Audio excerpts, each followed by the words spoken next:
नमस्कार मित्रांनो, माझ्या यूट्यूब चॅनलवर आपलं सर्वांचं स्वागत आहे। शेतकरी मित्रांसाठी आता एक नवीन अपडेट आलेली आहे।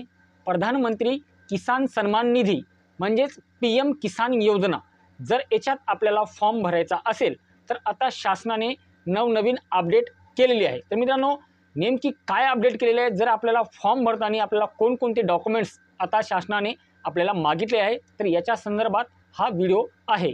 तर मित्रांनो, व्हिडिओ शेवटपर्यंत पहा। जे काही याच्यामध्ये नवीन अपडेट आलेली आहे, जे काही कागदपत्रे आपल्याला आता नवीन अपलोड करायची आहेत, याची पूर्णपणे माहिती मी तुम्हाला आजच्या व्हिडिओमध्ये देणार आहे। तर मित्रांनो, व्हिडिओ आवडला तर व्हिडिओला लाईक करा, चॅनलवर नवीन आला असेल तर चॅनलला सबस्क्राईब करा। असेच नवनवीन व्हिडिओ आमच्या चॅनलवर तुम्हाला बघायला भेटत जातील।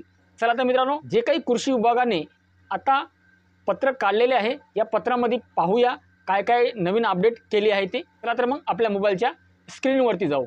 तर मित्रांनो, या ठिकाणी तुम्ही पाहू शकता जे काही महाराष्ट्र शासन कृषी विभाग यांनी जे काही पत्रक काढलेलं आहे तुमच्या समोर आहे। तर मित्रांनो, या ठिकाणी पूर्णपणे जे काही प्रधानमंत्री किसान सन्मान निधी योजनेचे जे काही अपडेट आलेले आहे, तर या पत्रामध्ये पूर्णपणे माहिती दिलेली आहे। तर मित्रांनो, PM किसान योजनेमध्ये जर आपल्याला अर्ज करायचा असेल तर आपल्याला आता नवीन डॉक्युमेंट्सही लागणार आहेत। तर मित्रांनो, कोणकोणते डॉक्युमेंट्स आपल्याला लागणार आहेत तर याच्यामध्ये मी पूर्णपणे तुम्हाला माहिती देणार आहे। तर मित्रांनो, व्हिडिओ शेवटपर्यंत पहा, याच्यामध्ये मी पूर्णपणे माहिती तुम्हाला सांगेन। मित्रांनो, या ठिकाणी जे काही ऑप्शन आहे ते पहा, ऑप्शन दिलेला आहे। तर स्वयंनोंदणीकृत लाभार्थी अर्जाची कार्यपद्धती, जर आपल्याला स्वतः अर्ज करायचा असेल तर आपल्याला काय काय करावे लागणार आहे त्याच्यामध्ये मी पूर्णपणे माहिती तुम्हाला सांगतो। तर मित्रांनो पहा, या ठिकाणी प्रधानमंत्री किसान सन्मान निधी योजनेअंतर्गत म्हणजे की PM किसान योजनेअंतर्गत नवीन स्वयंनोंदणी करणाऱ्या लाभार्थ्यांना सूचित करण्यात येते की सदर योजनेचे पोर्टलवर ऑनलाईन नोंदणी करताना खालीलप्रमाणे कागदपत्रे अपलोड करणे अनिवार्य आहे। सर्व कागदपत्रे ही 200 KB फाईल मर्यादित अपलोड करावीत। तर मित्रांनो, या ठिकाणी असं सांगत आहे, जर तुम्हाला या पोर्टलवर जाऊन अर्ज करायचा असेल तर मित्रांनो, जे काही खाली दिलेली कागदपत्रे आहे तुम्हाला अपलोड करायची आहे, ते सुद्धा 200 KB पर्यंतच अपलोड करायची आहे। तर मित्रांनो, या ठिकाणी 1 नंबरला जे काही ऑप्शन दिलेले आहे ते पहा, मागील 3 महिन्यातील डिजिटल तलाठी सहीचा 7/12 असणे आवश्यकता आहे। तर मित्रांनो, जर आपण 3 महिन्याच्या आत 7/12 काढलेला असेल तेही तलाठी सहीचा डिजिटल 7/12 असणे आवश्यक आहे, हे तुम्हाला अपलोड त्या ठिकाणी करायचं आहे। तर मित्रांनो, 2 नंबरचा ऑप्शन आपल्याला दाखवत आहे, या ठिकाणी जमीन नोंदणीचा फेरफार, लाभार्थ्यांची नावे जमीन धारणा दिनांक 1 फेब्रुवारी 2019 पूर्वी असणे आवश्यक आहे।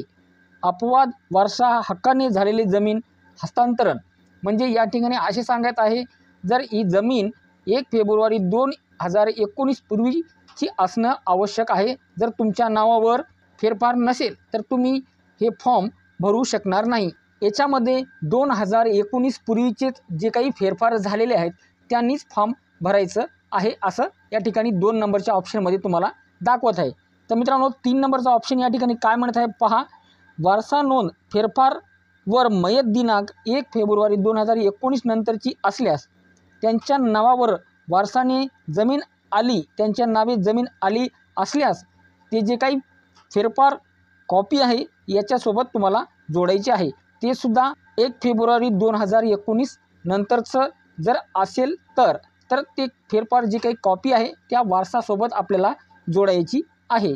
तर मित्रांनो, या ठिकाणी 4थ्या नंबरचा ऑप्शन आपल्याला दाखवत आहे, पती पत्नी व 18 वर्षाखालील अपत्याचे आधार कार्ड, म्हणजे जे काही सर्व एकाच पानावर स्कॅन करायची आहे आपल्याला, आणि वरील सर्व ऑनलाईन अपलोड केलेली कागदपत्रे पडताळणी अंती सदर लाभार्थ्यांना मान्यता मिळेल। तर मित्रांनो, जे काही आपल्या कुटुंबात व्यक्ती असतील 18 वर्षाच्या खालीसुद्धा जे काही व्यक्ती असतील तर अशांची सुद्धा आपल्याला जे काही आधार कार्ड आहे हे एका आपल्या कागदावर ठेवून ते पूर्णपणे स्कॅन करायचे आहे आणि ते आपल्याला त्या वेबसाईटवर जाऊन अपलोड करायची आहे, तर तुमचा फॉर्म हा अप्रूव्हल करण्यात येईल। तर मित्रांनो, खाली जे काही आता नवीन ब मध्ये आपल्याला या ठिकाणी दाखवलेलं आहे, लाभार्थी अपात्रता मागे घेण्याची कार्यपद्धती, म्हणजे असं आपल्याला या ठिकाणी आपल्याला दाखवलं आहे।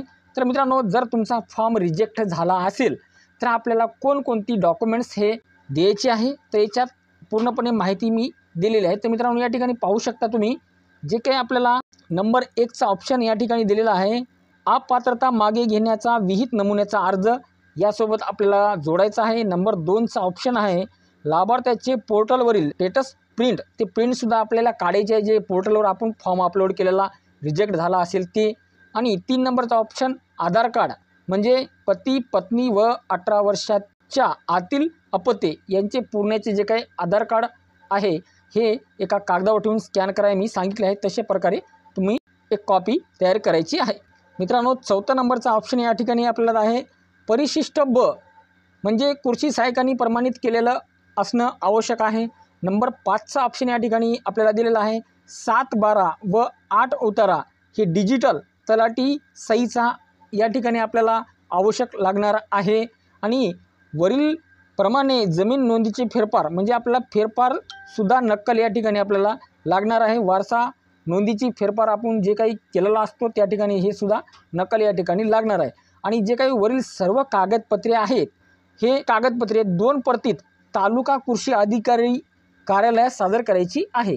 तर मित्रांनो एवढे जे काही आपलं फॉर्म जर रिजेक्ट झाला असेल, तर एवढी कागदपत्रे जे काही या ठिकाणी आपल्याला दिलेली आहे ब मध्ये, तर एवढी कागदपत्रे ही तालुका कृषी अधिकारी यांच्याकडे नेऊन सादर करायची आहे। जर मित्रांनो तुम्हाला काही समजत नसेल, तर या ठिकाणी खाली दिलेला आहे, अधिक माहितीसाठी गावच्या कृषी सहाय्यकाशी संपर्क करावा। म्हणजे तुम्हाला जर काही समजत नसेल यामधले, तर तुम्ही आपल्या गावातील जे काही कृषी सहाय्यक आहे, या कृषी सहाय्यकांना भेटून याच्यातली पूर्णपणे माहिती तुम्ही जाणून घ्या आणि नंतरच जे काही आपले फॉर्म आहे ते कृषी अधिकाऱ्याकडे नेऊन सादर करायचे आहे। ते PM किसान योजनेमध्ये 2024 हे नवीन अपडेट आलेले आहे। जर तुम्हाला फॉर्म भरायचा असेल, तर तुम्हाला एवढे कागदपत्र आपल्याजवळ असणं आवश्यक आहे। तर मित्रांनो व्हिडिओ कसा वाटला, व्हिडिओ आवडल्यास आपल्या मित्राला शेअर करा, व्हिडिओला लाईक करा, चॅनलवर नवीन आला असाल तर चॅनलला सबस्क्राईब करून ठेवा, म्हणजे की असे जे काही नवनवीन व्हिडिओ असतील आमच्या चॅनलवर तुम्हाला बघायला भेटत जातील। मित्रांनो भेटूया दुसऱ्या व्हिडिओमध्ये।